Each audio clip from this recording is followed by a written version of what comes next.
Hemos dejado ahí a Abimelech, ¿verdad? Y hemos aprendido un par de cosas de su historia.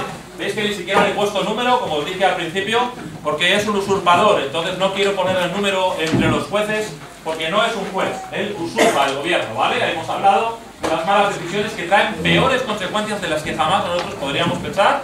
Y hemos hablado del tipo de fruto que estamos nosotros dando como creyentes, ¿verdad?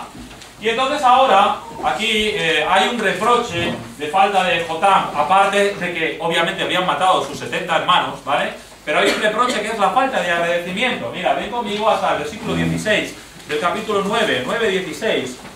Dice, ahora pues, si con verdad y con integridad habéis procedido en hacer rey a Abimelech, y si habéis actuado el rey con Jorobal y con su casa, y si lo habéis pagado conforme a la obra de sus manos, porque mi padre peleó por vosotros y expuso su vida al peligro para libraros de la mano de Madián, y vosotros os habéis levantado hoy contra la casa de mi padre, y habéis matado a sus hijos, 70 varones, sobre una misma piedra, y habéis puesto por rey de Siquem a Abimelech de su criada, por cuanto es vuestro hermano, si con verdad y con integridad habéis procedido hoy con Jerobal y con su casa, que gocéis de Abimelech y el goce de vosotros. Al final, lo que está haciendo aquí es reprochar, aparte de obviamente el asesinato, está reprochando una falta de agradecimiento.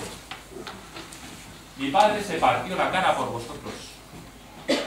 Mi padre era Gedeón y era un hombre de la tribu de Manasés que lo dejó todo, se arriesgó, dejó todo lo que había solamente por libraros, y os libró y así se lo pagáis. A la primera oportunidad que habéis tenido habéis matado a toda la familia. ¿Eso es agradecimiento? Bueno, nosotros no vamos a matar a nadie, ¿no?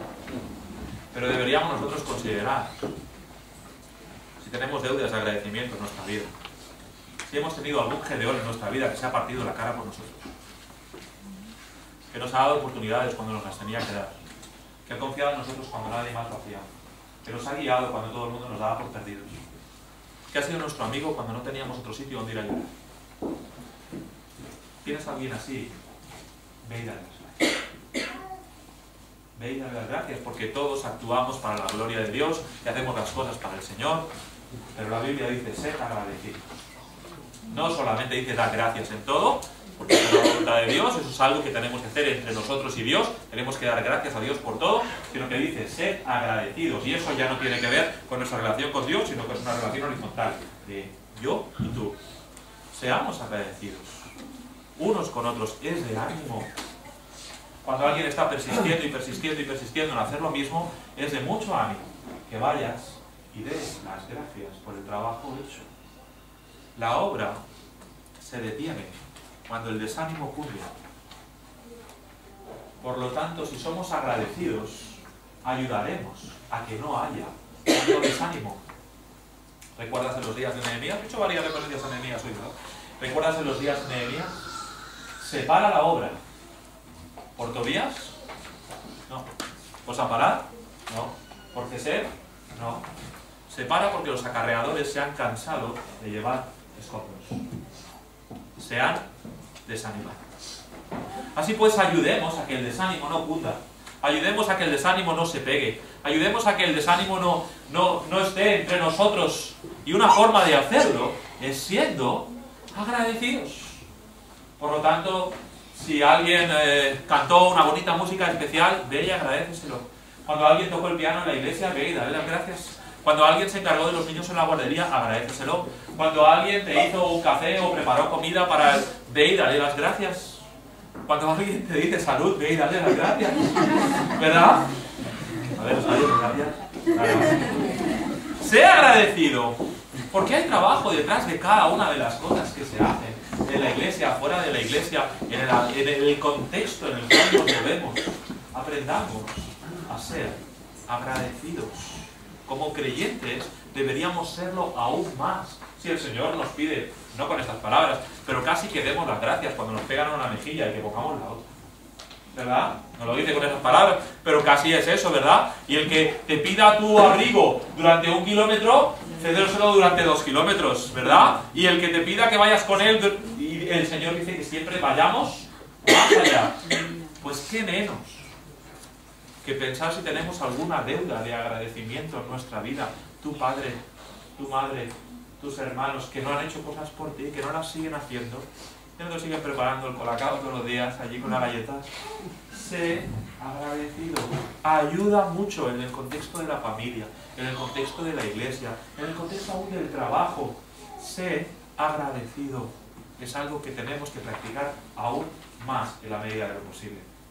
Entonces, llegamos al cuarto punto que quiero ver con Abimelech. Es algo a lo cual no tengo respuesta, y si tú tienes una buena respuesta, pues me gustaría que después, por favor, me la comentes, porque en estas cosas yo siempre me frustro un poco. Cuando dice, después que Abimelech, versículo 22, hubo dominado sobre Israel 3 años, envió Dios un mal espíritu entre Abimelech y los hombres de Siquem, y los de Siquem se levantaron contra Abimelech. Le llegaba el momento de la justicia a Abimelech, ¿verdad?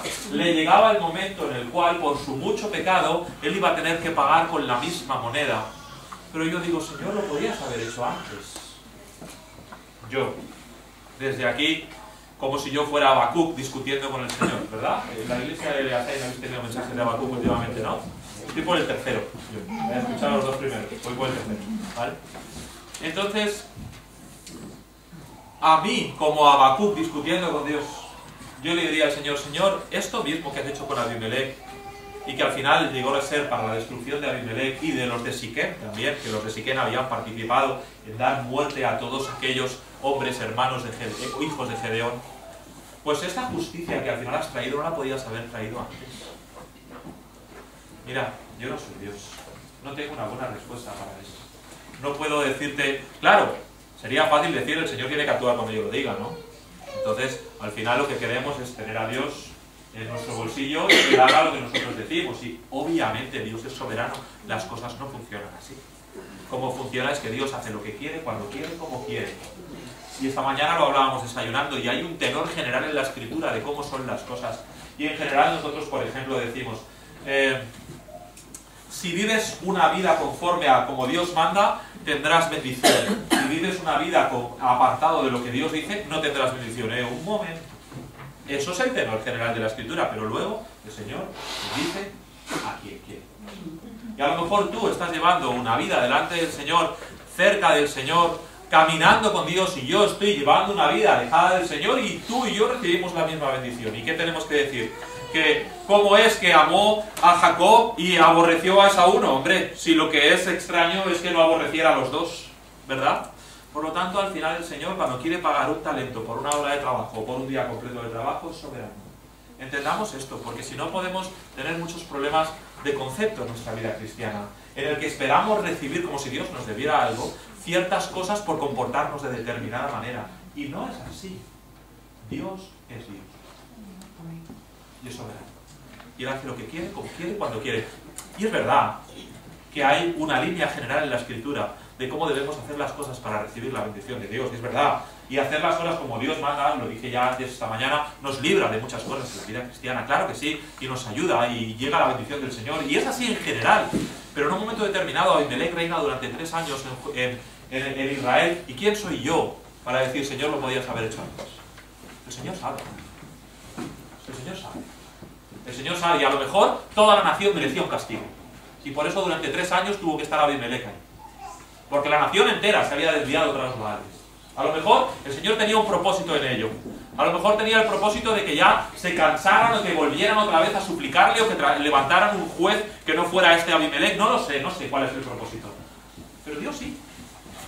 Al final tenemos que ir a Romanos 8:28 y confiar que todas las cosas ayudan a bien a los que a Dios aman. ¿Y qué es Dios? Y yo no sé más que Él. Porque sus caminos, ¿qué dice? Son más altos que nuestros caminos y sus pensamientos son más altos que nuestros pensamientos. Ya, y tengo que confiar en eso, ¿vale? Porque yo no soy Dios. Me gustaría tener respuesta para todo, pero no me toca a mí determinar estas cosas. Pero la justicia llegó. Al final, recibieron lo que merecían. Y este es el siguiente punto, y es una de las cosas que hemos ido repitiendo durante el día de hoy en tantas ocasiones. En primer lugar, no sé si va a caber ahí, ya casi no se ve, ¿verdad? En primer lugar, Abimelech recogió lo que había sembrado. Le destrozaron la cabeza. Así como él había matado a todos sus hermanos, así él murió. En segundo lugar, los de Siquem, que habían ayudado a la matanza, recibieron lo que habían sembrado. ¿Cómo es aquel refrán que dice el que a hierro, ¿cómo es? Hiere, a hierro muere, ¿no? O algo así. Hierro mata, hierro muere. El que hierro mata, hierro muere. Es exactamente lo que tocaba en esta pasión. Entonces, como veis, de una forma general, de nuevo, en el libro de los jueces, vemos que se recoge lo que se siembra. Y otra vez os digo, hermanos, eso es así en nuestra vida cristiana. De forma general, y como dije esta mañana, a veces ocurren accidentes, a veces ocurren cosas que Dios permite por alguna razón que a nosotros se nos escapan, pero lo normal, lo general, lo habitual es que recoges lo que siembras. Eso es lo habitual. ¿Sí? Muy bien, pues en cuanto a Abimelech, vamos a dejarlo aquí y entonces rápidamente vamos a ver a dos jueces donde que se le mencionan solamente en dos versículos, y mira, los pongo así juntos, si no tengo que tocar nada más, que son Tola y Jair. Vamos al capítulo 10, por favor, después de toda la historia de Abimelech, al capítulo 10, dice, después de Abimelech, se levantó para librar a Israel Tola, hijo de Fua, hijo de Dodo, varón de Isaacar, el cual habitaba en Samir, en el monte de Efraín, y juzgó a Israel 23 años y murió, y fue sepultado en Samir. Tras él se levantó Jair Galaadita, el cual juzgó a Israel 22 años. Este tuvo 30 hijos que cabalgaban sobre 30 asnos y tenían 30 ciudades, que se llaman las ciudades de Jair hasta hoy, las cuales están en la tierra de Galaad, y murió Jair y fue sepultado en Samir. La primera cosa que me gustaría mencionar tal vez en cuanto a Tola, claro, con un versículo 2 no hay mucho que podemos decir, pero al parecer no hay enemigo mencionado. No había enemigo en sus días, probablemente vivió una época de paz. O a lo mejor no. A lo mejor es que juzgó a Israel durante 23 años y no hay nada reseñable en su vida. Si es que viviera una época de paz, te animo, hermano, a que aprendamos a sacarle partido a las épocas de paz. Aquella época en la cual tu trabajo está bien, en la cual tu familia está bien, en la cual estás bien en la iglesia, en la cual las cosas más o menos están funcionando bien, el Señor te está bendiciendo de alguna forma, tienes estabilidad. Sácale partido. Aprovecha. Hay tiempos en los que tu vida será un tobogán y no podrás y tendrás que ocuparte de otras cosas. Ahora estás estable, estás bien, aprovecha para invertir en tu familia, aprovecha para invertir en Dios, aprovecha para escudriñar la palabra de Dios, aprovecha para servir al Señor. Es tiempo de paz, es tiempo de sosiego y de alguna forma creo que todos estamos viviendo en este país que de momento tenemos tiempos de paz. Entonces deberíamos aprovecharlo. Porque igual llega un momento en que se acabó el tiempo de paz aquí. Y entonces hay cosas que hoy hacemos que no podremos. Si vendría mi madre que tiene 84 años, te diría, cuando yo podía servir al Señor, ojalá yo pudiera, ahora ya no puedo. Ahora va con un andador, casi no puede caminar, casi no puede ver, ha tenido cataratas, la operación no ha ido todo lo bien que tenía que ir, y está cada vez peor. Pero ella muchas veces me dice, qué bien hijo que puedes ir aquí, puedes hacer esto y puedes hacer lo otro, ojalá yo pudiera. Ella lo hizo cuando pudo. Ojalá yo pudiera todavía. Por lo tanto, tú que puedes. Ahora, hazlo. Sirve a Dios. Es tiempo de paz. Y si fue por negligencia, si fue que no hay nada que decir en su vida después de 23 años de gobierno en el pueblo de Israel, hermano, qué triste, ¿no? Que todo lo que diga en tu lápida es nació y murió. Alfredo Caravaca nació en 1972, murió en tal, se acabó. Pues qué triste, ¿no? Eso es el epitafio de tu vida. No dice nada más. No tiene Dios que decir nada más de ti. ¿No? Es muy triste que tengamos, en este caso, 23 años para hacer el bien, si esa es la interpretación del pasaje, y no hagamos nada. Que tengamos 23 años para influir en la nación y no hagamos nada, y nadie registre nada, y nadie diga nada, y que casi da igual que estemos como que no estemos. Pero hermano, esto el apóstol Juan lo llamaría tibieza espiritual. Hemos aprendido recientemente en la iglesia que esa palabra que dice que debían estar, que no son fríos ni calientes, ¿verdad? Que esa palabra caliente quiere decir ferviente.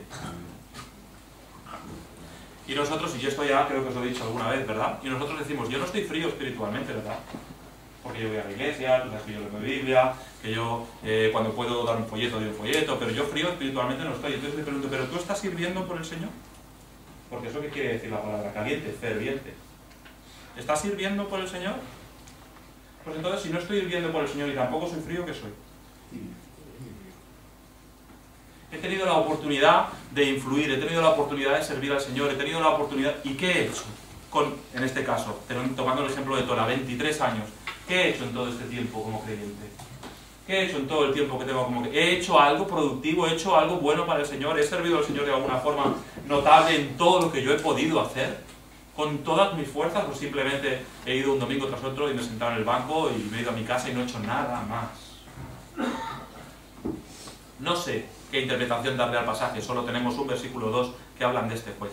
Si fue tiempo de paz, mi exhortación para nosotros es aprovecha los tiempos de paz. Si fue que fue un negligente y durante 23 años de gobierno no hizo nada meritorio, nada que tuviera incidencia en el resto del pueblo, pues entonces aprendamos que así no podemos vivir nuestra vida cristiana. Que si tenemos un tiempo de paz hay que aprovecharlo. La segunda cosa tiene que ver con Jair. Y en un sentido tenemos la misma enseñanza. Tuvieron paz de Jair, lo único que se nos dice, tenemos 3 versículos que hablan de él. Dice que juzgó a Israel 22 años y solamente se nos habla de su familia. Dejó a todos sus hijos súper bien colocados. Dice que cada uno tenía una ciudad. Una ciudad, ¿eh? No les dejó un piso, ¿no? Les dejó una ciudad a cada uno. Estos son los regalos que se hacían, ¿eh? Una ciudad. Que cada uno montaba un asna blanca, que era símbolo de realeza, era símbolo de ser un personaje importante, ¿verdad? A los hijos los dejó muy bien colocados, les dejó muy buena herencia, los dejó muy bien establecidos, ¿sí? Pero incidencia en el país parece que tampoco tuvo ninguna. Entonces por lo menos en su lápida pondría 22 años de gobierno, no hizo nada por la gente, solamente por su familia. Pero básicamente con la mayoría de los políticos de hoy. Pero así es, ¿no? Así es. Entonces, de nuevo, hermano, la exhortación es la misma en el caso de este hombre.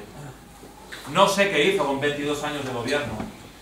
¿Qué estamos haciendo nosotros con el tiempo que tenemos para servir al Señor? Y en cuanto a la familia, fíjate que les dejó una herencia fantástica, una ciudad a cada uno. ¿Pero hay herencia espiritual? Sí, sí. Yo estoy trabajando para dejar una herencia a mis hijos fantástica, que ellos tengan la educación que yo no tuve, que tengan el dinero que yo no tuve, que tengan las posibilidades que yo no tuve, que se puedan ir, yo que sé, de Erasmus aquí, que puedan viajar, que puedan tal. Y estoy trabajando todo esto para que ellos tengan lo que yo no tuve. ¿Pero te estás preocupando de la herencia espiritual o solamente les vas a dejar 30 ciudades y que monten en 30 armas blancas? Porque si eso es todo lo que les vas a dejar, es muy poco. Si toda la herencia que vas a permitir y que vas a dejar para tus hijos tiene que ver con esto, con el dinero y con las cosas materiales, estás dejando una herencia muy corta, ¿eh? Vez tras vez la Escritura nos dice, generación a generación, ¿verdad? Sí, la siguiente generación va a celebrar sus obras también. Tú tienes que invertir en eso para que la siguiente generación también celebre sus obras. Se trata de invertir no solamente en dinero, no solamente en ladrillo, no solamente en compras, no solamente en construcciones. Se trata de invertir para la eternidad. Esa es la inversión en la cual todos debemos ocuparnos. Y bien, pues entonces finalmente llegamos a el último de los jueces que queremos ver para este instituto bíblico, que es Jefté.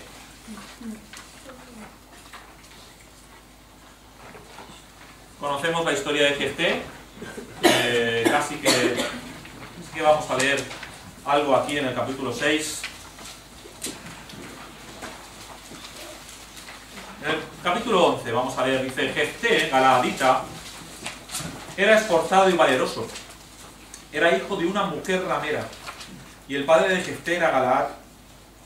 Pero la mujer de Galaad le dio hijos, los cuales cuando crecieron, echaron fuera a Jefté, diciéndole, no heredarás en la casa de nuestro padre porque eres hijo de otra mujer. Huyó pues Jefté de sus hermanos y habitó en tierra de Tob, y se juntaron con él hombres ociosos, los cuales salían con él. Entonces aquí, pues el pueblo de Israel, bueno, al menos algunas de sus tribus, ¿verdad? Tenemos aquí a Galaad, tenemos a Benjamín, a Judá, a Efraín. Estas tribus están todas aquí involucradas alrededor de este acontecimiento. Y entonces buscan un paladín que les lleve a librarse de los enemigos. Y después de haber expulsado a Jefté, entonces piensan que él podría ser un buen líder militar y van a reclamar sus servicios y le llaman para que venga. Él viene, gana la batalla, como sabemos más adelante, y luego tiene todo el tema horrible del sacrificio o no, el holocausto o no, el voto que pronunció sobre la primera persona que pasara por el camino, que en este caso fue su hija, ¿verdad? En un momento discutiremos. Pero la primera cosa que me llama la atención, no en cuanto a Jefté, sino en cuanto a cómo era el proceder del pueblo de Israel en ese momento. Está en el versículo 6. Dice: pero los hijos de Israel volvieron a hacer lo malo ante los ojos de Jehová y sirvieron a los Baales y a Astartot, a los dioses de Siria, a los dioses de Sidón, a los dioses de Moab, bueno, a toda la colección, ¿verdad? Y se encendió la ira de Jehová contra Israel, los entregó en mano de los filisteos, los cuales oprimieron y quebrantaron los hijos de Israel en aquel tiempo, todo ese tiempo que pasó hasta el versículo 9. Fíjate que aquí se habla de que los hijos de Israel volvieron a hacer lo malo ante los ojos de Jehová y sirvieron a los Baales. En ciertas ocasiones nosotros tendemos a separar demasiado lo que es obedecer, de lo que es servir, de lo que es adorar. A los Baales, si lo piensas con tu mente de hoy, del siglo XXI, no se les servía, se les adoraba, ¿verdad? A los Baales no se les obedecía, si lo pensamos hoy y miramos el término exacto, se les adoraba, ¿sí? Pero fíjate, que para Dios es todo lo mismo. Obedeces, sirves y adoras a la misma persona. Nosotros a veces queremos separar esos conceptos porque nos viene bien. Queremos decir que podemos obedecer a Dios sin servirle.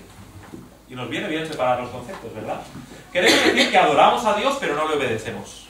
Nos viene bien separar esos conceptos. Nos viene bien decir: no, sí, yo adoro a Dios y canto las canciones pero no sirvo a Dios porque no hago nada, no me muevo, estoy todo el día en mi casa y no sirvo a Dios para nada, pero sí le adoro. Es falso. No le adoras. Las tres cosas van juntas. Obedecemos, servimos, adoramos. La adoración es servicio y servicio es adoración, y las dos cosas son obediencia. No hay esa separación de términos que a nosotros nos gustaría. Dice aquí que el pueblo de Israel servía a los Baales. En mis términos del siglo XXI adoraban a los Baales, no les servían. Les adoraban, iban allí, harían las ofertas que tuvieran que hacer, pondrían el incienso que tendrían que hacer, o incluso los sacrificios humanos que harían, no lo sé, pero era adoración. Pero en la mente de Dios es todo lo mismo. Así que no podemos separar el concepto del otro. No podemos decir yo adoro a Dios, pero no le obedezco. No podemos decir yo obedezco a Dios, pero no le sirvo. No, no, no. Va todo junto, va todo en el mismo paquete. Cuando tú crees estar adorando a Dios y no hay también obediencia, ¿de qué sirve la adoración? ¿De qué sirve el sacrificio? ¿No es mejor la obediencia? Dirá Samuel a Saúl, ¿verdad?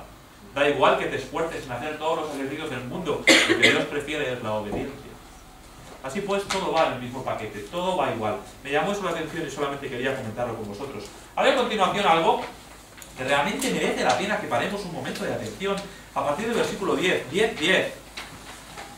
Cuando vienen los enemigos, entonces versículo 10, estoy en el 10, dice: entonces los hijos de Israel clamaron a Jehová diciendo: nosotros hemos pecado contra ti, porque hemos dejado a nuestro Dios y hemos servido a los Baales. Es otra vez el mismo ciclo de apostasía que hemos visto tantas veces, y por fin llegamos a este punto. Y entonces en el versículo 11, Jehová respondió a los hijos de Israel: ¿no habéis sido oprimidos de Egipto, de los amorreos, de los amonitas, de los filisteos, de los de Sidón, de Amalek, de Maón, y clamado a mí: no os libré de sus manos? Dice Dios.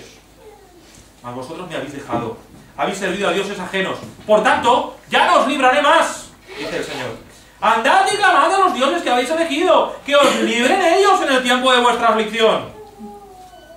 Y los hijos de Israel respondieron a Jehová: hemos pecado.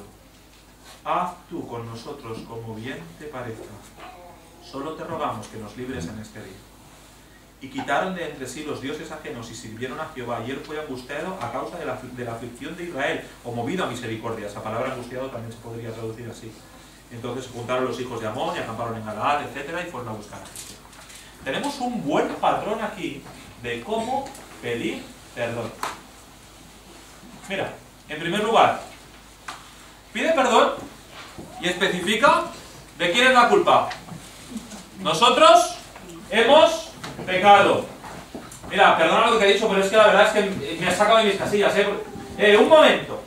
¿Me estás pidiendo perdón o te estás excusando? ¿No? ¿De quién es la culpa? Es mía. ¿Cuánta culpa tienes tú? 30%. Vale, yo tengo 70%. Tú pide perdón por tu 30%, ¿vale? Y en tu 30% no pongas excusas. Yo he pecado. Perdona, no te he hablado bien, ha sido culpa mía. Y después no puedes añadir la coletilla de Ya, pero es que te lo merecías, ¿eh? Porque mira lo que has hecho tú. Porque... No puedes. Estás pidiendo perdón. No te estás excusando. Número 1. Reconoce de quién es la culpa. Y tú tienes tu parte de culpa. ¿Qué? ¿Cuánta parte de culpa? No lo podemos cuantificar eso con números nunca. Pero aunque seas el menos culpable de lo que acaba de ocurrir, tú tienes tu parte de culpa. Y por tu parte de culpa pide perdón. Y no te excuses. No vayas a la otra persona y le digas, mira, lo siento mucho, pero... Ya, a partir del pero todo lo que viene detrás ya sobra. Porque estás pidiendo perdón. Si pones un pero, entonces ya no estás pidiendo perdón, te estás excusando. Y estamos hablando de cosas diferentes. En segundo lugar, especifica el motivo y el pecado en concreto. Y dice, aquí el pasaje dice, porque hemos dejado a nuestro Dios y servido a los vales. Es decir, te pido perdón porque te he levantado la voz, o te he gritado, o te he hablado mal, o... Especifica. Lo siento mucho. Esto a veces pasa con los hijos, ¿eh? ¿Por qué? Bueno, no sé, te estoy pidiendo perdón, ¿no? ¿Qué has hecho mal? ¿Tú sabes que lo has hecho mal? No sé, pero como te has enfadado conmigo, pues te estoy pidiendo perdón. Bueno, también les pasa a los maridos, también. Perdón. ¿Por qué? No sé, cariño, pero es que estás enfadado. Todavía no sé qué he hecho, pero... por si acaso. Especifica los motivos por los cuales estás pidiendo perdón. No solamente con la persona a la que has ofendido, lo mismo funciona con Dios. Tienes que pedir perdón a Dios, dile, ¿por qué estás pidiendo perdón? Perdona por lo del otro día. ¿El otro día? ¿Qué es eso de perdona por lo del otro día? Perdona porque el martes hice esto, esto, esto y esto. Especifica. ¿Vale? La tercera cosa. No quieras arreglar la situación solamente para evitar el castigo. Para evitar las repercusiones. ¿Vale? Fíjate que aquí el Señor les dice, que os libren ellos, le dice el Señor. ¿Os habéis ido detrás de otros dioses? Que os libren ellos. Y ellos dicen, haz tú como bien te pareciera. Qué fantástico es cuando corriges a uno de tus hijos y entonces te pide perdón y entonces tú le dices, pero no te voy a levantar el castigo. Y entonces tu hijo te dice, está bien, papá, no me levantes el castigo, solamente quiero que estemos bien, solamente quiero que me des un abrazo. Entonces, tú sabes que lo que le ha dolido es lo que ha hecho, no que te está pidiendo perdón por las repercusiones de lo que va a ocurrir. Eso ocurre muchas veces. De repente, estamos pidiendo perdón por algo porque sabemos las repercusiones que va a tener y no porque realmente digamos esto lo he hecho mal. Sino que decimos, mira, esto va a tener muy mala... mejor voy y pido perdón y lo dejamos arriba. No. Tienes que ver lo que tú has hecho mal y pedir perdón por lo que tú has hecho mal, no por las posibles repercusiones que pudiera tener. ¿Por qué pedimos perdón a Dios? ¿Porque sabemos que el Señor va a dejar de bendecirnos? ¿O porque sabemos que al Señor le ha dolido el pecado? Es bien diferente, ¿sí? ¿Por qué pedimos perdón a los demás? ¿Porque sabemos que vamos a partir de ese momento vamos a tener una mala relación con esa persona? ¿O porque sabemos que efectivamente le hemos hecho daño cuando hemos actuado de la manera que hemos actuado? Debemos pedir perdón no por las repercusiones, sino por el daño que hemos causado. Reconoce el derecho de Dios a disciplinar. Dicen, otra vez, dicen ellos, haz tú con nosotros como bien te parezca. Y esto, puesto en palabras más sencillas, uy, esto no corre, yo aquí estoy dándole y no estoy diciendo nada. Esto puesto en palabras más nuestras serían, mira, si tú vas y pides perdón y te meten una bronca, la aguantas. La aguantas, porque muchas veces ocurre que vamos a pedir perdón, llegamos allí y decimos, oye, mira, perdona porque hice esto el otro día. Y la otra persona está todavía enfadada y entonces va y te dice, oye, pues esto que hiciste estuvo muy mal, por esto, por esto, por esto. Bueno, vale, te estoy pidiendo perdón. No, hombre, no. Aguanta la bronca un poquito, te lo has merecido. Mira estos aquí en el... Dios les mete una bronca. Habla con ellos y les dice, os habéis ido detrás de este Dios, del otro, pues ahora que os libren ellos. Y ellos decían, hombre, Señor, que te estamos pidiendo perdón, no metas bronca ahora. No dicen eso. Ellos dicen, haz con nosotros como bien te parezca. De repente nosotros estamos pidiendo perdón y a la que la otra persona nos dice, es que esto... Bueno, vale. No, ¿cómo que vale? ¿Has hecho mal o no? Entonces calladito y aguanta un poco lo que te echen encima. ¿Sí? Hombre, también está la otra parte. Que si alguien viene a pedirte perdón, no vayas a humillar a la persona a pisar el cuello. ¿Vale? Ha venido a pedirte perdón, valóralo. Pero vamos a decir, desde el punto de vista del ofensor, tú tienes que aguantar la bronca. Y si la otra persona quiere decirte 3 cositas bien dichas, pues tú las aguantas, porque has ofendido, y que menos. Que por lo menos aguantar la bronca. ¿Sí? O sea, recibe la disciplina. Y entonces dice, emprende acciones para solucionar las cosas.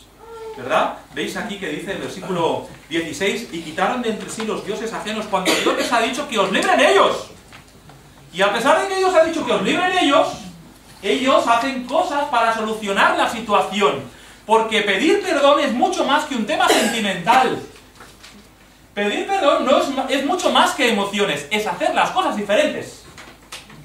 Cuando yo voy y le pido perdón a mi esposa por algo, estoy arreglando el tema emocional. Le estoy pidiendo perdón y le digo, mira, perdona, he hecho esto mal, tal, vale, sí, entonces ella me perdona y el tema emocional está resuelto. Pero si yo sigo haciendo las cosas de la misma forma, no he pedido perdón. Porque sigo haciéndolo igual. Pedir perdón, arrepentirse, literalmente es que voy en esta dirección y doy un giro completo, 180 grados y voy en otra dirección.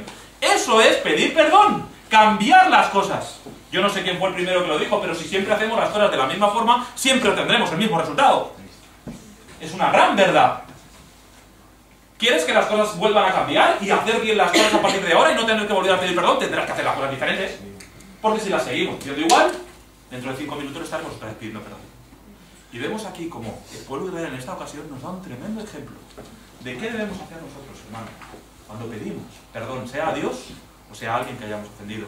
Toma nota, de verdad que merece la pena.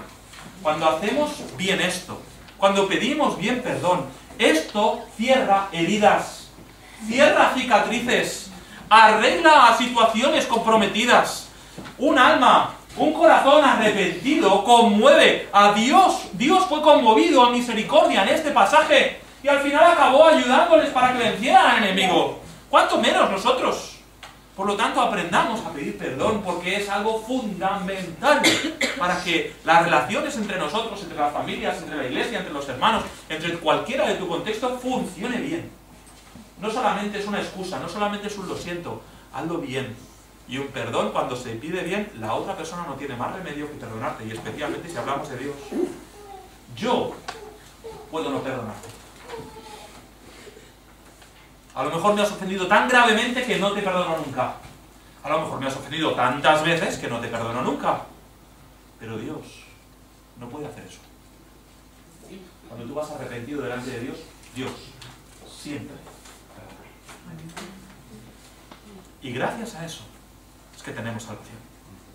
Gracias a eso es que Él sigue viéndonos justificados en Cristo. Porque Dios siempre perdona. A lo mejor tú vienes a mí y te digo, mira, pues no te voy a perdonar todavía porque no estoy preparado, porque me has hecho mucho daño, y yo puedo no perdonarte. Dios no tiene esa capacidad. Ante un corazón arrepentido, perdona siempre. Por lo tanto, merece la pena que pidamos perdón adecuadamente. Venga, vamos un poco más. El enemigo se une. La misericordia de Dios se acaba. Bien, esto es lo que habíamos mencionado en cuanto a la misericordia de Dios, ¿verdad? El enemigo se une. Versículos 17 y 18 del capítulo 10.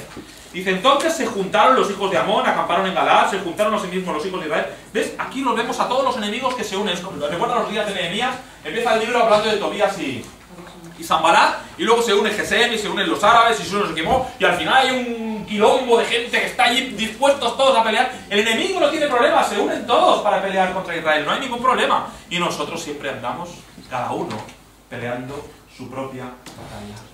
Mira, otra referencia al libro de Nehemías. Esta vez incluso vamos a leerla. Vete conmigo al libro de Nehemías, por favor. Al capítulo 4.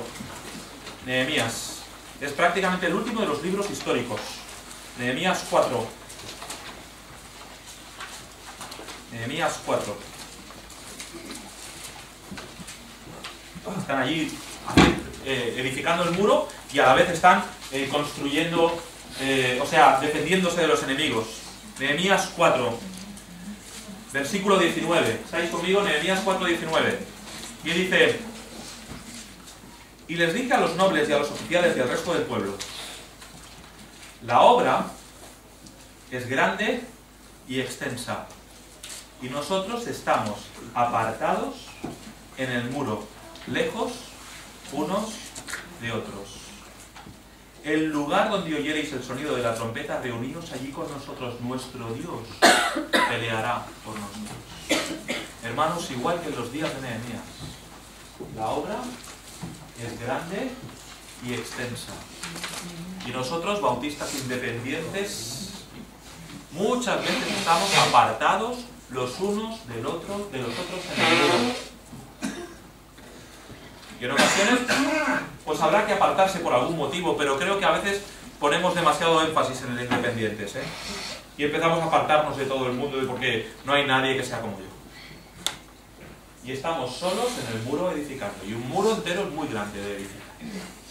Entonces, sed sabios.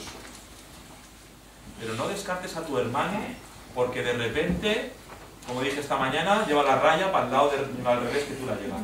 Conmigo eso no habría problema. Pero entendéis lo que quiero decir. Por eso yo y yo lo llevamos bien, porque nos peinamos igual. Pero entendéis lo que quiero decir, ¿verdad? Especialmente los que sois líderes en vuestras iglesias, los que sois el pastor, los que sois el anciano, los que... Tiene que haber una sabiduría de saber dónde trazar la línea y dónde nos estamos pasando, porque somos pocos en el muro. No desprecies nunca a un hermano porque sea de determinada denominación. ¡Nunca! ¡Nunca! No lo desprecies nunca. ¿No te crees que... no sé... ¿qué voy a decir? Sin que nadie se me ofenda, ¿vale? Pero ya me gustaría a mí tener el fervor que tienen, por ejemplo, algunos hermanos pentecostales. Que dicen culto de oración a las 5 de la mañana, la iglesia llena. Y nosotros tenemos culto de oración jueves a las 7, no viene nadie. ¿No? Bueno, algunos trabajamos, algunos no podemos, pero vacío, ¿no? Y ellos dicen 5 de la mañana, la iglesia llena, tienen que tener 2 turnos. ¿Verdad? Es así. Entonces, no despreciemos nunca a alguien porque es de una denominación diferente a la nuestra. No le separemos tanto en el muro que le peguemos una patada y no lo queramos ver nunca más. Acuérdate que es lo básico, que es lo imprescindible, que es lo primordial, y eso es Cristo. ¿Vale? Sed sabios, yo no tengo que dar lecciones a vosotros de nada, ¿eh? Solamente os digo, sed sabios, ¿de acuerdo? Seamos sabios. Venga, ¿qué más? Porque seamos sabios, ¿por qué? Porque el enemigo se une. Bonita la música, pero... por lo menos no ha sido un chupa. ¿Vale? ¿Por qué tenemos que unirnos como cristianos? ¿Por qué tenemos que aprender a soportarnos unos a otros? ¿Por qué tenemos que aprender a limar nuestras asperezas? Bueno, porque el enemigo se une. Y ellos vienen a por nosotros sin problema. Entonces nosotros deberíamos buscar la colaboración, la ayuda, por lo menos, si más no, es que a veces ni dentro de la propia iglesia estamos unidos, ¿verdad? Y dices, aquí sí que somos todos de la misma denominación, aquí no hay ninguna discusión. Y ni ahí lo estamos. Y entonces, ¿qué pasa? Pues que nuestro muro se llena de agujeros. Y que nuestro muro está lleno de zarzas y está lleno de lugares por donde el enemigo se nos cuela. ¿Verdad? Muy bien.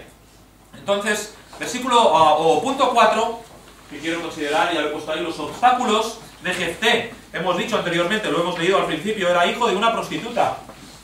Había sido exiliado por sus propios hermanos. Era el líder de un grupo de bandidos. Este es el hombre que Dios va a buscar para que sea el libertador. Mira cómo están las cosas en Israel. Cuando Dios quiere echar mano de alguien para que esté en la brecha, esto es lo que hay. Esto es lo que hay. Él podía haber tomado todos los obstáculos que tenía y haberse apartado totalmente de hacer la voluntad de Dios y olvidarse de Dios para toda la vida. ¿Quién había sido hijo de una concubina? Abimelech. Y él toma todo ese odio y toda esa amargura que tiene en su corazón y lo lleva a eso, a cometer 70 asesinatos con sus hermanos, porque luego mató a todos los de Siquem y a los de Tebes y no sé cuántas cosas más hizo, ¿verdad? Jefté también era hijo de una prostituta. Ni siquiera de una concubina, había una pequeña diferencia. Era hijo de una ramera, dice la Biblia. Pero eso no fue óbice para que él, cuando tuvo que ponerse al frente del pueblo, se pusiera al frente del pueblo. Entonces tú y yo, pues también tendremos dificultades. Tú y yo también tendremos imposibilidades y debilidades, que de eso va el estudio hoy, ¿verdad? La debilidad del hombre, el poder de Dios. Tú y yo también lo tendremos, seguro que sí. La cosa está en cómo tomamos esas debilidades y servimos al Señor con ellas. Porque la misma debilidad la podemos tener tú y yo, y a pesar de todo, tú puedes servir al Señor, y a mí eso me causa que no haga nada por el Señor.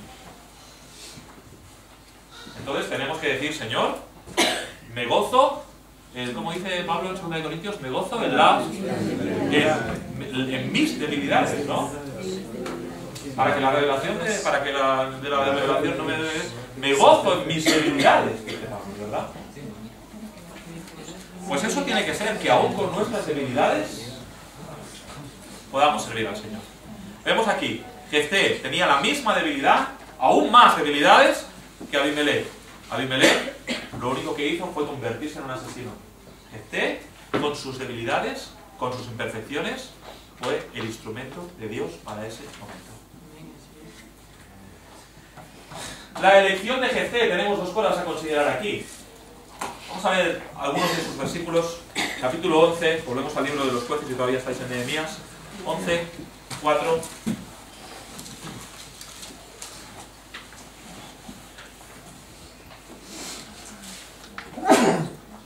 Versículo 5 dice: cuando los hijos de Amón hicieron guerra contra Israel, los ancianos de Galaad fueron a traer a Jefté de la tierra de Tob y dijeron a Jefté: ven y serás nuestro jefe para que peleemos contra los hijos de Amón. Jefté les respondió: no me aborrecisteis vosotros y me echasteis de la casa de mi padre. Versículo 8: y los ancianos de Galaad respondieron a Jefté: por esta misma causa volvemos ahora a ti. Versículo 9: Jefté entonces dijo a los ancianos de Galaad: si me hacéis volver para que pelee contra los hijos de Amón y Jehová los entregara delante de mí, seré yo vuestro caudillo. Y los ancianos de Galaad respondieron a Jefté: Jehová sea testigo, etcétera, etcétera. En fin, aquí lo que tenemos al final es que van a buscarle a alguien que les libre del enemigo, y Jefté, en vez de decir sí, os voy a ayudar, dice: a ver, ¿puedo sacar provecho de esto o no? ¿Puedo hacer algo para sacarle provecho a esta situación? Hombre, tan reprobable era en un sentido la conducta de unos como la de otros. Lo habían expulsado, lo habían echado, lo habían echado, y ahora van a buscarle, ¿no? Entonces Jefté podía haber dicho: oye, porque habéis venido ya podéis volver a ir, porque un día me echasteis. Un día me echasteis y yo no tengo nada con vosotros, ya no soy familia vuestra, ya no... Pero Jefté piensa: a ver si todavía vamos a sacar algo de provecho. Cuando tú sirves al Señor, ¿lo haces para sacar provecho? ¿Lo haces para que te vean? ¿Lo haces para que los demás digan amén, amén? ¿Lo haces para que venga alguien detrás y te diga: muchas gracias? No me acuerdo a quién, qué predicador fue, igual Spurgeon o... Viene alguien después del mensaje, ¿verdad? Y, hermano, muchas gracias por el mensaje. Y el predicador dice: pues Satanás me lo acaba de decir ahora mismo también. Porque así somos, ¿verdad? El orgullo enseguida se nos sube. ¿Por qué estoy aquí yo ahora predicando? ¿Porque quiero servir al Señor? ¿Porque quiero ser una bendición para vosotros? Pues porque, jo, qué guay, ¿eh? La gente me está escuchando, tengo aquí 70 personas, todos atentos a lo que digo. El orgullo fácilmente puede subir al corazón del pastor, del predicador, del músico. Cuidado, cuidado, cuidado, del maestro de escuela dominical, del diácono, cuidado, porque el orgullo te puede vencer en cualquier momento. Entonces, si estás sirviendo al Señor para obtener un beneficio, el beneficio del reconocimiento, no estoy hablando de otro tipo de beneficio porque no hay muchos más beneficios de la obra de Dios, pero sí puedes sacar el beneficio del reconocimiento, el beneficio de la palmadita en la espalda. Claro, ya no hablo de beneficios económicos o algo así, y eso ya lo descarto, ¿vale? Pero vigila, ¿cuál es tu motivación para servir al Señor? Vigila, vigila, vigila. Y la otra cosa en cuanto a esto es que al final que Jefté fuera el paladín de Israel estaba en el plan de Dios. Jefté había tenido que ser expulsado de sus hermanos y se había convertido en ¿qué? ¿En qué? En un bandido, no solamente en un bandido, sino en el jefe de todos ellos, ¿verdad? De nuevo, los caminos de Dios son inescrutables, porque sin esa experiencia Jefté no hubiera sido el paladín militar que fue después para guiar al pueblo en la batalla contra los enemigos. Y al final la voluntad de Dios se cumple y las cosas ocurren porque tienen que ocurrir. ¿Recuerdas a Filemón, por ejemplo, el último instituto bíblico que yo enseñé en la iglesia, que no pudimos subir aquí? Enseñé acerca de Filemón. Y Pablo le dice a Filemón acerca de Onésimo, le dice: a lo mejor por esto se apartó de ti por un tiempo, porque lo que había hecho Onésimo había estado muy mal, pero había huido hasta Roma. ¿Y en Roma qué pasó? Se convirtió. Si no hubiera hecho lo que hubiera hecho, pues no hubiera llegado a convertirse nunca, probablemente, ¿verdad? Entonces al final debemos confiar que ocurra lo que ocurra. Y en este caso a Jefté le habían ocurrido muchas cosas malas. Ocurra lo que ocurra, nosotros debemos persistir en el plan de Dios para nuestra vida. Debemos continuar en la voluntad de Dios y decir, sí Señor, porque a ti te agrado. Porque el Señor tiene propósito en ello. El Señor tiene un propósito en ello. Y lo que tú y yo llamamos malo, a lo mejor Él no lo llama malo. ¿Verdad? Y entonces me sorprende muchísimo la forma en que Jefté busca la paz. No sé a ti, pero fíjate cómo les habla, ¿verdad? Cómo envía mensajeros. En vez de ir y pelear a la primera, él era un hombre de guerra, ¿verdad? Él no, él habla, él da razones, él explica las cosas. Esta tierra es nuestra, no es tuya. Y siempre intenta buscar la paz. Todos esos versículos no lo vamos a leer, esos 16 versículos no lo vamos a leer ahora, pero busca la paz. Le gustaba más hablar y parlamentar que pelear. No quiere pelear al principio. Fíjate, lee bien el pasaje y me sorprende tremendamente. ¿Qué tipo de creyentes somos nosotros? ¿Los que buscamos la paz o buscamos la confrontación? Tenemos que aprender a ser pacificadores. ¿Lo recuerdas? Están las bienaventuranzas.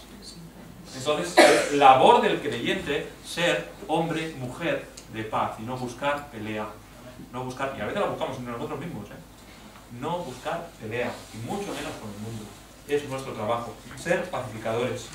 Y en ocasiones tenemos que volver a pelear por lo que ya es nuestro.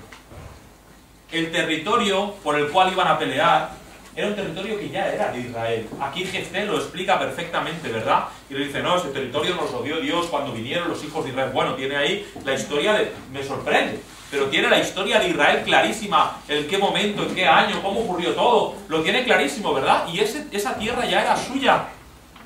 Y en ocasiones nosotros parece que hemos conquistado algo, hemos conquistado algún pecado, hemos tenido alguna victoria, hemos hecho alguna cosa y otra vez nos encontramos volviendo a pelear por las mismas cosas. Bueno, pues eso que toca en ocasiones. Y toca seguir peleando. Vamos terminando. Entonces llegamos a la parte conflictiva, ¿verdad? El voto de Jefté. A ver, vamos a poner varias cosas aquí. Yo no te voy a decir si Jefté finalmente sacrificó a su hija o no. Te puedo decir mi opinión, que es que sí. Mi opinión es que sí. Que su hija, después de guardar los 2 meses que fue por ahí llorando su virginidad, él la cogió, la asesinó, la cortó en trozos y la quemó. Esa es mi opinión. Después vemos a las mujeres de Israel que van llorando año tras año la fecha en la cual ella había llevado a cabo el voto de su padre. No me parece un motivo suficientemente grande que simplemente porque ella no se casara nunca, todas las mujeres de Israel tenían que llorar su pérdida. No me lo parece. A mí me parece que Jefté sí lo hizo. ¿Parece? ¿A ti te parece que no? No creo que podemos tener algo claro que nos diga si sí o si no. Pero hay algunas cosas que sí podemos aprender de esto, ¿vale? Entonces la primera de ellas es que, número 1, Dios necesita tus esfuerzos. Quiero decir, tú no tienes que decirle al Señor, Señor, si me das esto, pues subiré hasta no sé dónde y cruzaré el Everest y haré todo esto por ti. No, eso tiene que venir de antes. O sea, tu predisposición a hacer cosas por Dios no es para pagarle nada. Tiene que venir como parte de tu servicio a Dios. Tú dices, Señor, yo te serviré. Y a partir de ahí el Señor bendice cuando quiere bendecir y la forma que quiere bendecir. Pero Dios no negocia contigo. O sea, Dios no dice, mira, tengo preparado esto para darte y depende de lo que vayas a hacer, te lo daré o no te lo daré. ¿Y qué me ofreces a cambio? ¿Qué necesita Él de mí o de ti? ¿Qué necesita algo, Él de nosotros? No hay nada que necesitaba Dios el sacrificio de la hija de Jefté o de cualquier otra persona. ¿Lo necesitaba para algo? Para nada. Entonces, en primer lugar, debemos aprender que este tipo de votos son totalmente inútiles. Si me das, Señor, yo te daré. No, tú dale a Dios lo que Dios merece. Y después ya llegará la bendición de Dios cuando tenga que llegar. La segunda cosa que aprendemos aquí es que no podemos ofrecer... no, esto se me ha ido, ¿no? Claro, no tengo que tocar. No podemos ofrecer fuego extraño. No, ¿dónde estoy? Piensa antes de hablar. Piensa antes de hablar. ¡Qué boca! Si se hubiera quedado callado, Jefté. Piensa antes de hablar. Esta mañana os lo refería y vuelvo al libro de Nehemías, ¿verdad? Hay un momento en el cual Nehemías se enfada muchísimo, pero dice, entonces lo medite. Nehemías 5, versículos de 6 al 8. Puedes leerlo luego si quieres. Se enfada mucho por el tema de la usura, pero luego dice, entonces lo medite. Creyente, tienes que pensar antes. Tienes que pensar antes. Porque dice el refranero otra vez que somos esclavos de nuestras palabras y dueños de nuestros silencios. Porque dice Proverbios que aún el necio cuando calla es contado por sabio. Así es que si no tienes nada que decir eres sabio.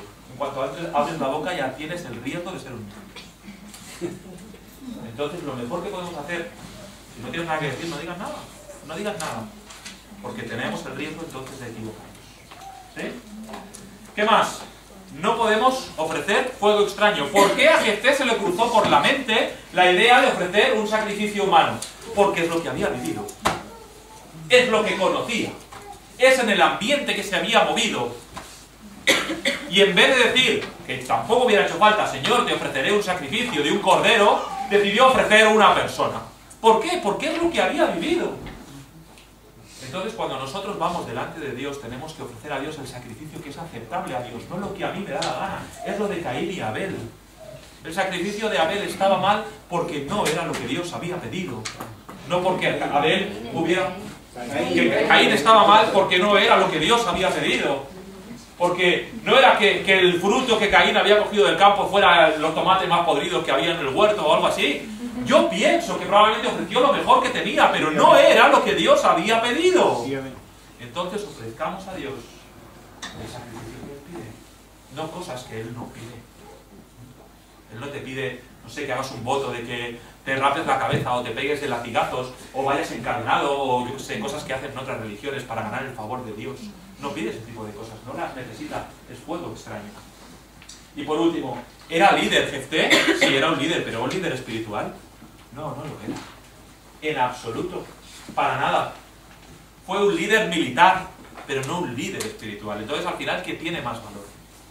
Y déjame terminar hablando de los efrateos. Los efrateos y Jefté.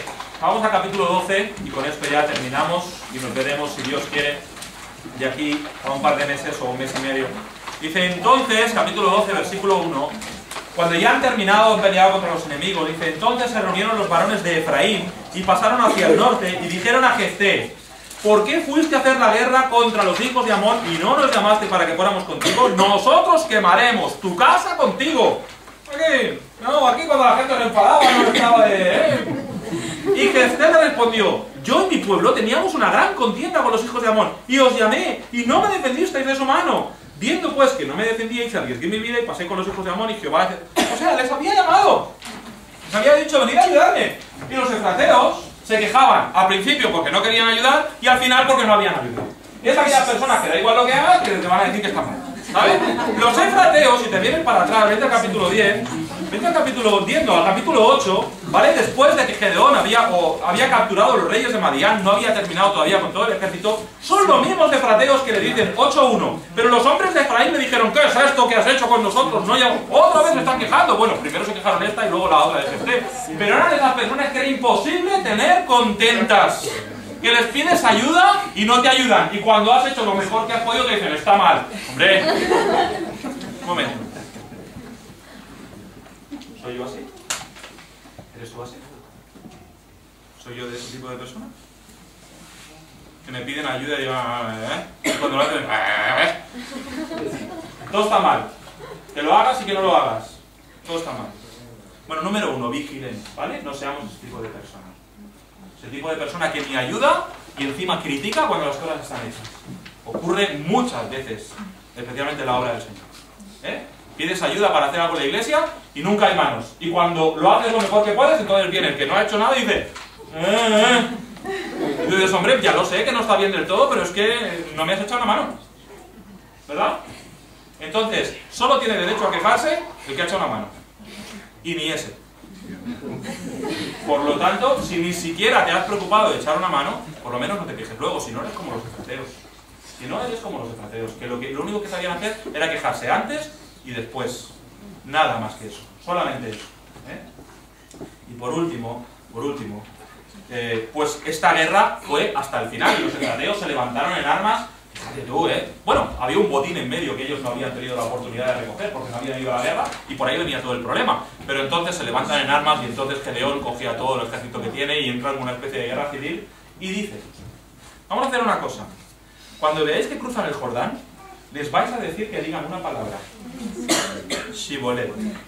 Sí, no recuerdo cuál es la buena y cuál es la mala, ¿eh? Si dicen Shibolet, le cortáis el cuello. Y si no, y si dicen Shibolet, no le, o al revés, no le cortáis el cuello. ¿Vale? Fíjate. En primer lugar, lo que os he venido diciendo durante todo el día, que cada tribu era independiente, al punto que hasta había diferencias dialectales ya en el idioma. Fíjate, la independencia que tenían cada tribu ya una de la otra y tal, que allá hablaban diferente el hebreo, con acentos diferentes, y se podían reconocer, como tú reconoces a alguien que vive en Andalucía, o que vive en Cataluña, o que vive en Madrid. Reconoces por el acento de dónde viene, ¿verdad? Pues esto es lo mismo. La segunda cosa en cuanto a esto, es que eran conocidos por la forma en que hablaban. Y eso es una característica que el creyente debería mostrar. Para bien. Que seamos conocidos por la forma en que hablamos, que seamos conocidos por la forma en que nos conducimos, que seamos conocidos por la forma en que vestimos, que seamos conocidos por la forma en que obramos, que seamos conocidos para bien. Llegará un momento, hermano, el Jordán es símbolo en la Escritura de pasar de esta vida a la vida eterna, de entrar en la tierra prometida. Llegará un momento que seremos tú y yo los que estemos en el Jordán para cruzar a Canaán. No nos van a preguntar si sabemos decir Shibolet o Shibolet, pero deberemos dar muestras de que efectivamente merecemos conservar la vida, de que efectivamente merecemos entrar en la vida eterna, no por lo que somos nosotros, sino por la sangre de Cristo. Así pues, terminando, cuando estés en ese momento en el Jordán, preparado para entrar en la tierra prometida espiritual, ¿podrás decir las palabras mágicas? ¿Podrás decir Shibolet sin que te corten el cuello? Quiero decir, cuando el Señor mire en tu corazón, ¿verá a Cristo? ¿Eres salvo? ¿Has creído en Cristo como tu Salvador personal?